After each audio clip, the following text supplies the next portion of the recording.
Voilà, une illustration de la méthode d'analyse-synthèse pour répondre à un exercice qui est l'exercice 1 de la feuille d'exercice 36.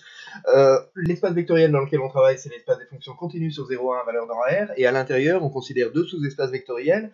F, le sous-espace vectoriel des fonctions constantes, c'est-à-dire le sous-espace engendré par la fonction constante égale à 1, que j'ai noté 1 un peu improprement ici, et puis G, le sous-espace vectoriel des fonctions dont l'intégrale est nulle sur 0,1. Le but est de montrer que ces deux sous-espaces sont supplémentaires dans E. Pour montrer que les deux sous-espaces F et G sont supplémentaires dans E, on utilise la caractérisation des sous-espaces supplémentaires, celle du cours, qui consiste à vérifier deux assertions, que E est la somme des sous-espaces vectoriels F et G, et que F inter G, l'intersection des deux, est réduite au vecteur nul. Pour montrer que E est égal à la somme des sous-espaces F et G, on utilise la méthode d'analyse-synthèse. En quoi ça consiste la méthode d'analyse-synthèse? Ça consiste à tricher et à dire, on va supposer que E est effectivement égal à F plus G, et dire ceci, ça veut dire qu'à chaque fois qu'on prend un élément de E, que j'appelle H ici, il va pouvoir s'écrire comme F plus G, avec petit f, petit g, qui sont des éléments de F et G respectivement. Donc, on va écrire H égale F plus G, avec petit f qui est dans grand F, petit g qui est dans grand G. Et puis ici, on va traduire les hypothèses que l'on a sur F et G. La fonction f, elle est constante, donc ça veut dire que la fonction f, elle s'écrit lambda, disons, on va la noter comme ça change pas grand chose, c'est juste pour noter que psychologiquement, c'est une constante. Donc h est égal à une constante plus g. Et en écrivant f sous la forme d'une fonction constante, on a exploité l'hypothèse suivant laquelle la fonction petit f est justement dans le sous-espace vectoriel grand F, on n'a pas exploité l'hypothèse suivant laquelle petit g appartient au sous-espace grand G. Donc, pour exploiter ça, on va utiliser le fait que l'intégrale de 0 à 1 de la fonction g est nulle. Et pour ça, cette relation h égale lambda plus g, on va l'intégrer entre 0 et 1. Donc, on va obtenir l'intégrale de 0 à 1 de la fonction h est égale à l'intégrale de 0 à 1 de lambda plus, par linéarité de l'intégrale de 0 à 1 de g. Or, l'intégrale de 0 à 1 de g est nulle, donc, suivant l'hypothèse que l'on a faite sur g.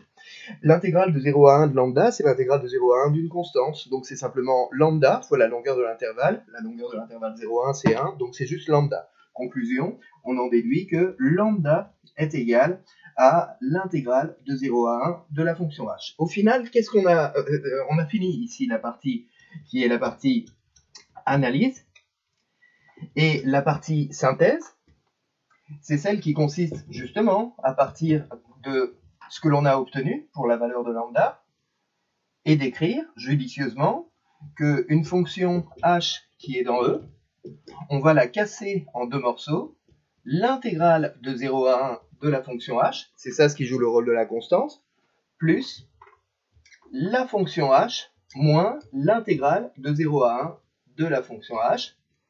Donc ça, c'est ce qui joue le rôle de la fonction petit f. L'intégrale de 0 à 1 de la fonction h, c'est une constante. La fonction h, elle est connue, donc l'intégrale de 0 à 1 de la fonction h, c'est une constante. Et la fonction qui est derrière, h moins cette constante, c'est une fonction g dont l'intégrale est nulle sur 0 à 1, vérification immédiate. Par conséquent, arrivé à cet endroit, ce qu'on a prouvé, c'est que toute fonction qui est dans E peut s'écrire comme somme d'une fonction de f et d'une fonction de g. Donc la conclusion à laquelle on aboutit ici, c'est que E est égal à f plus g. Et donc on a fini la vérification de l'assertion numéro 1. Pour la vérification de l'assertion numéro 2, c'est simple, on prend une fonction qui est dans f inter g, donc c'est une fonction qui est constante et dont l'intégrale sur 0, 1 est nulle, et une fonction constante dont l'intégrale sur 0, 1 est nulle, il n'y a pas beaucoup de choix, c'est forcément la fonction nulle.